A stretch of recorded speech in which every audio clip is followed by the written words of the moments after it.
Another NBA season upon us, another opportunity for the ringless to finally capture the illustrious NBA title. Too many Hall of Famers, many contenders, a handful of superstars, but only one team left standing mid-June. Will CP3 at 39 years old, come second round 2024, be able to win a title with four-time champ Steph Curry? Other big-name stars past their primes still considered stars, not quite role players after never being able to get over the hump as the main option. The 08 Celtics, Big Three, all in their 30s, sacrificed for one common goal. KG never had enough in Minnesota. Paul Pierce won conference finals with Boston before that. Ray Allen also a single conference finals appearance. Clyde Drexler still very much a star in 95 with Houston. Oscar Robertson still a superstar year one in Milwaukee. Nate Archibald arguably second best player on the 81 title team behind Bird. And David Robinson second best player for 99 San Antonio behind Duncan. All were still super capable, being the best player on any given night. But other greats who's had high success but just couldn't beat the better teams adapted into terrific role players later in their careers, whether they only scored 6 points or 20. Their efforts highly needed, helping their teams win a title. Starting with Larry Costello of the Philadelphia 76ers. As an NBA historian, always gotta give flowers to the ones who paved the way. 6'1" point guard out of Mineola, New York, inducted to the Hall 21 years after his passing. Six-time All-Star, originally left the Sixers after 1965, elected to come back for the 67 season after new head coach Alex Hannum needed a vet point guard. Costello at 35 years old played 49 games, averaged just under 8 points, 3 dimes, way below his mark of 13.7 points, 5 assists the 8 seasons prior. Toward his Achilles January 6 at the time, 38-4 record, came back for the 67 playoffs, just 2 games played. Costello's leadership and presence certainly made an impact for the 68-win regular season powerhouse. Retired the following season, Coach Lou Alcindor and Oscar's Bucks winning a title as head coach 4 years after winning as a player. Jerry Lucas of the New York Knicks, one of the former OG stretch fives, the 6'8" rebounding machine was a stud for the mid to late 60s Cincy. Teamed up with the Big O, 7-time All-Star, 5 All-NBAs, and insane first 6 seasons of averaging pretty much 20 and 19. Never truly came close to contending with Oscar. 2 seasons in San Francisco, dealt to the Knicks, who needed a backup big for the 72 season. Lucas stepped up for the injury-prone Willis Reed, provided outside shooting, an underrated passer, averaged a solid 16.7 points, 13 rebounds, 4 assists, 48-win team. Reed limited to 11 games. New York still made it all the way to the finals without Willis. Dr. Memory averaged 18.6 points, 11 rebounds, over 5 assists. Known for his insane photographic memory, him and future presidential candidate teammate Bill Bradley made up a language on the court to communicate without the other team or even the Knicks understanding what they were saying. Averaged 10-7 the following year, won his first and only title in 73, his second to last season, age 33. Bob McAdoo of the LA Lakers, the former MVP, did not age well. The injuries, the original stretch 5 with an outside shot. Mac won his first of 3 straight scoring titles just his second season. MVP in year 3, got as far to the semis, falling to Boston in 76. Traded to New York after, an old squad of Frazier, Monroe, and Bill Bradley, all near retirement. McAdoo shifted to Boston, then Detroit and New Jersey, quickly declined from MVP to journeyman. New York and Boston fan bases despised him, knowing his potential wasn't reached, went through multiple bad transition years, known as a selfish scorer. Traded to the Lakers Christmas Eve of 81, despite a career low 9.6 point average off the bench as a 30-year-old after Mitch Kupchak blew out his knee. Paul Westhead let go, replaced by eventual head coach Pat Riley. Come playoff time, McAdoo absolutely balled out, averaged nearly 17-7, over 56% from the field. 82 Lakers, one of the most complete championship teams all time, remained with the Lakers, averaged 12.5 points. The 84 finals loss to Boston, spent one more season with Showtime, winning the 85 title, 19 minutes off the bench. Before finishing off his NBA career with the Sixers, McAdoo became a legend in Italy, truly one of the most forgotten former superstars, playing in the wrong era for a city that no longer has an NBA team. One of the craziest roller coaster careers you'll ever hear about.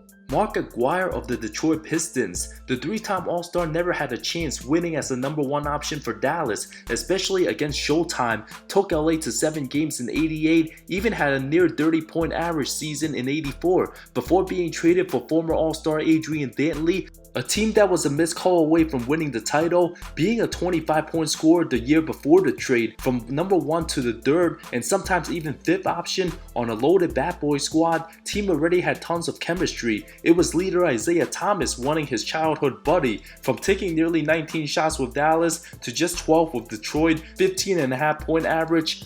Aguirre averaged just 12.6 points the '89 playoff run, going a remarkable 15-2 record, a 14-point score the '90 season, similar production in both title years, while he still could have been averaging 20 plus on mediocre teams. When one thinks about the bad boys, Aguirre's name likely the 6th that pops up, behind Thomas, Dumars, Rodman, Lambeer, Vinnie Johnson, and depending who you ask, many think about John Salley and James Edwards before Marc Aguirre.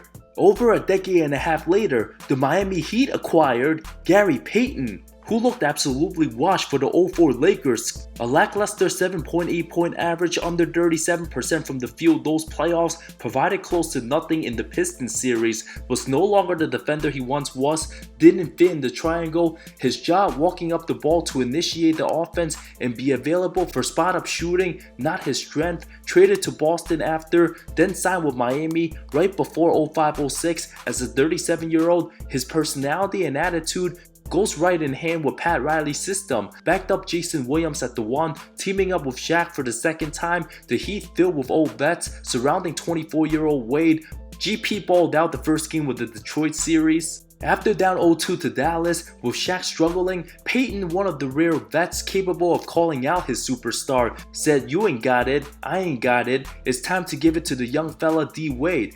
His first and only basket, Game 3, couldn't have come at a better time. Came back down 13 points in the 4th, kept Miami's hopes alive. A clutch layup OT in Game 5, a drooling 1-point win. That's all she wrote. The perfect definition of a player who's a franchise GOAT that didn't win a title for his original team. Seattle won a ring before Payton's time, but many fans consider GP the Sonics' greatest player. Alonzo Mourning of the Miami Heat, after a couple postseason stints with Charlotte, became an MVP caliber star under Pat Riley. The physical anchor down low made the conference finals in '97 before falling to Jordan's Bulls. The rivalry with the Knicks, 3 straight L's to New York from '98 to 2000. His prime cut short due to kidney problems, questionable future. Came back to Miami late '05 season, backed up Shaq in both '05 and '06. One of the best centers off the bench, nearly averaged 5 blocks per 36 minutes. His best defensive performance saved for last, 8 points, 5 big rejections, Game 6 clincher over Dallas, the gritty hustle off the bench, the perfect mixture to Shaq's laziness when he didn't have it some nights.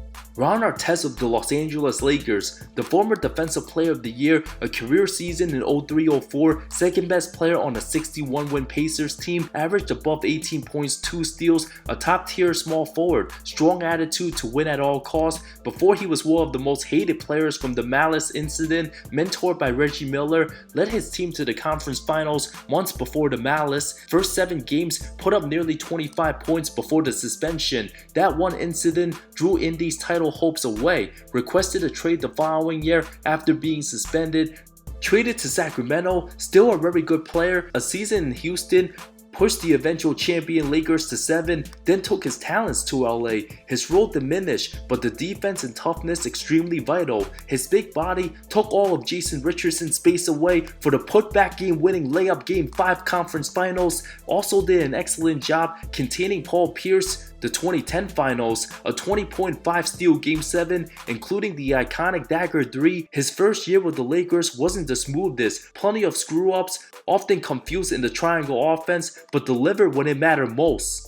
Jason Kidd of the Dallas Mavericks, from being the most respected player in Nets franchise history, immediately leading a non-playoff team to 2 straight finals, nearly won an MVP, made the most of a team not having the most talent on paper. After Kenyon Martin signed with Denver, Kidd had no depth, no real big men in an era where bigs were vital. New Jersey, one of the weakest supporting casts outside of Kid Carter and Jefferson's big 3. Traded to Dallas in 08, the 35-year-old supposed to be the difference maker in the loaded West, but after a first-round exit to New Orleans, a second-round bounce to Denver, and falling to San Antonio 2010, Kid all of a sudden 38 years old by 2011 playoffs, averaged just 9-4 and 7-2 steals, played excellent defense on Kobe, OKC, Wade and LeBron, improved heavily as a knockdown shooter, set the tone for his team, Game 1 versus Portland, 24 points on 6 trades, provided some throwback performances versus the Thunder, a 13-point Game 5, gave everything he had left in the tank regardless of the title.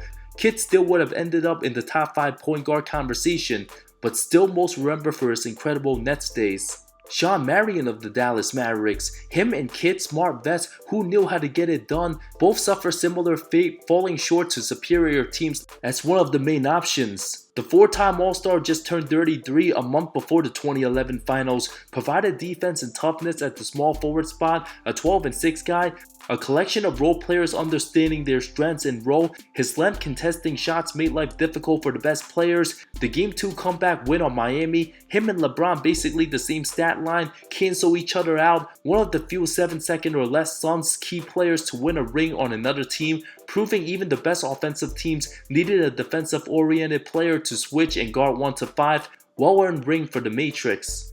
Another one from the 2011 Mavs, Peja Stojakovic, one of the most forgotten former superstars. Yes, Stojakovic was considered superstar material in 2004, 4th for MVP voting, averaged more points than Kobe, Shaq, and Nowitzki that year. 6'10", can absolutely shoot the lights out. Had Stojakovic have won the 02 title, likely been a Hall of Famer. If one was to ask who was better in 02 between Peja and Dirk, more people would have went with Peja than you expect. The main reason why the Kings won 43-15 without Webber the 04 season, Stojakovic did have some injuries, didn't age well. 2011 ended up his final NBA season, barely played in the finals, but torched Portland Game 2 with 21, made his presence felt in the Lakers series, held it all in after what happened to his Kings 9 years before. 10 big points Game 1, a narrow victory, gave Dallas the momentum, 15 big points Game 3 comeback.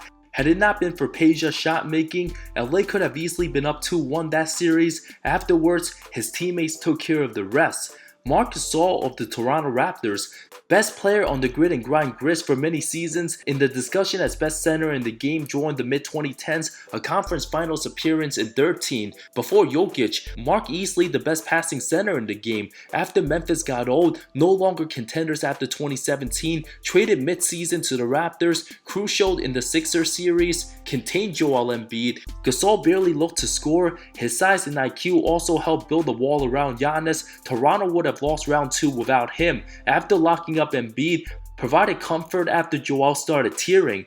His impact might not have been shown on the box scores, but the timely buckets in the finals, him and Powell became the first set of NBA brothers to win an NBA title. Dwight Howard of the LA Lakers, had Dwight retired before his first stint with purple and gold, would have easily been a Hall of Fame lock. If you truly know NBA basketball, can't just forget about his dominant stint with the Magic. Regardless of the 2020 title, Howard's best work will always be with Orlando. Won 3 Defensive Player of the Year awards, was a top 5 player in the game in the conversation as most impactful, led his team to the finals as a 23-year-old from getting all the backlash, a bad rap, not getting along with the Lakers, being a head case, a journeyman, didn't get signed till August 2019, a non-guaranteed deal. Dwight not only went on his best behavior, but embraced his role off the bench, grabbed rebounds, blocked shots, and catch lobs, a key piece in the rotation. Will now always consider himself an NBA champ. Still one of the most controversial legacies, left off the top 75 list. That's been the first topic about Dwight that comes up nowadays, and he'll have to hear about that forever. Honorable mentions includes Michael Finley, Ron Harper, and David West. None were superstars, but depended upon as first or second options in their primes with their former teams. Jordan all-time great superstars Duncan, Jordan, Kobe, Shaq, and Curry earning themselves titles, while former stars like Glenn Robinson, Mitt Richmond, Juwan Howard, and Kevin Willis barely contributed on the court for their title teams at the very twilight of their careers, ended their careers as NBA champions. Thanks so much for watching this video. More good stuff coming soon. See you next time.